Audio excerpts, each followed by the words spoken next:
This, what we first want to see is let's read the question. So we have f be a function such that f of negative 1 equals 1 at each point x comma y in the graph. The slope is given by this derivative.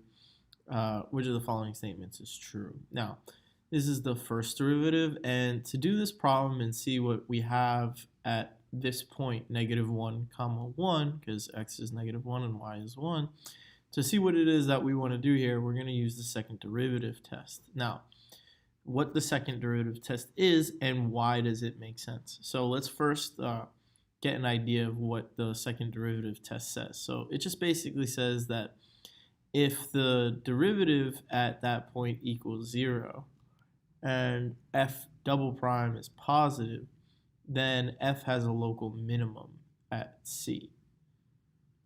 And if the derivative is 0 and the second derivative is negative, then f has a local maximum at c. So why is this true? So this follows from a basic idea. So here's the idea, okay?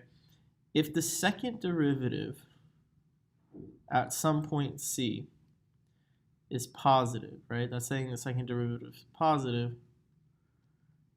then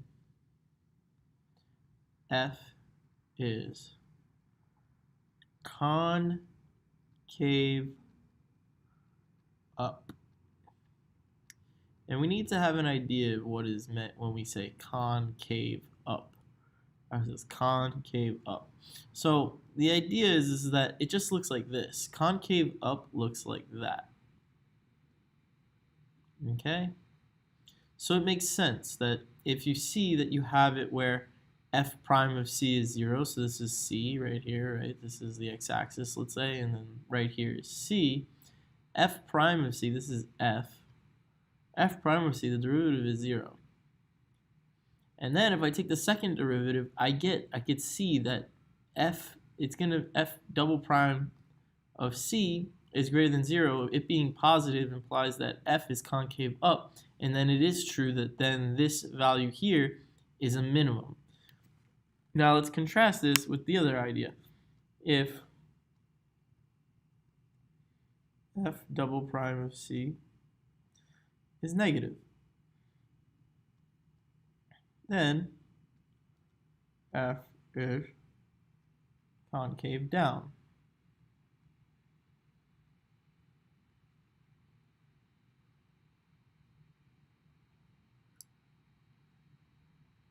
And that looks like that.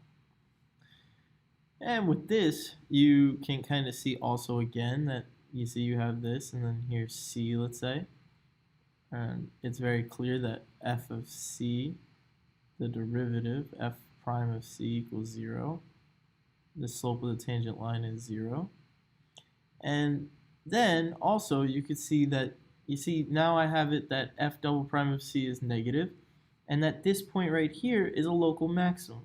It's at the top of the hill, right? And then this one is a local minimum because it's at the bottom of the hill.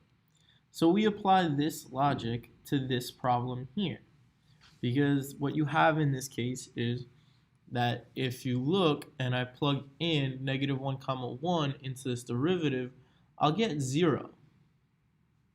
But now I need to know a little bit more.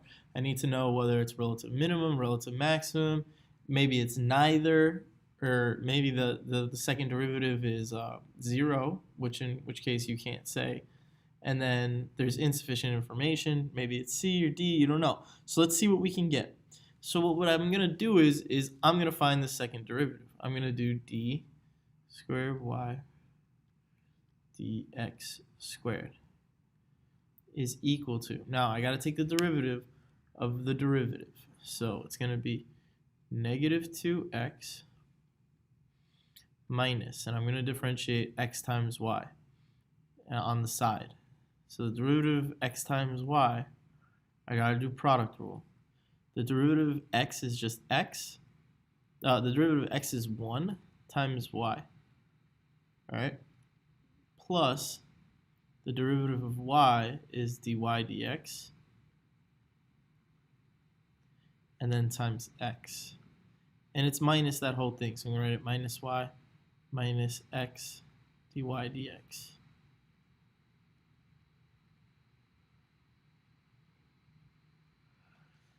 And then I have plus the derivative of y squared is 2y times dy dx.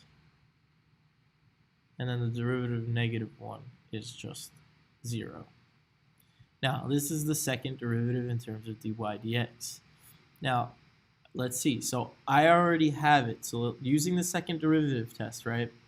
If I plug in, right, this point, if I find out that the derivative is 0, right, let's see what I get. So x is negative 1. Negative 1 squared is positive 1 minus 1 minus negative 1 times 1 is negative 1, so it becomes plus 1.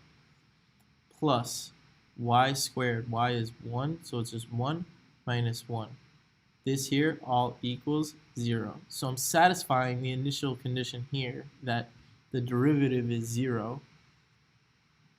Now I want to figure out whether it falls into case A or case B, because that will tell me whether at this point whether it's a local minimum or a local maximum. So the second derivative, right, if I plug in negative 1 comma 1 into the second derivative, let's see what I get.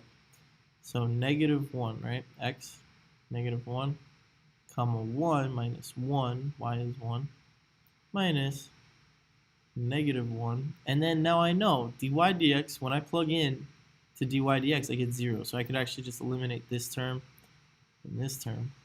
So I get 0 there. So these terms go to 0, so I'm not even going to bother with them. 0 and 0. And the only thing I have is this minus 2x minus y, which is 2 minus 1, which is 1. So I get that the second derivative is positive. And if the second derivative is positive, then f has a local minimum at that value. And it's A as my answer. Okay, that's because the curve is going to be concave up, because the second derivative was positive, right? So then that means that at this point, C, it's going to be a local minimum, which was negative 1. This was along negative 1, and then this was 1 along here, along Y. Okay, something like that. I mean, the y-axis would be over here, but whatever. Okay.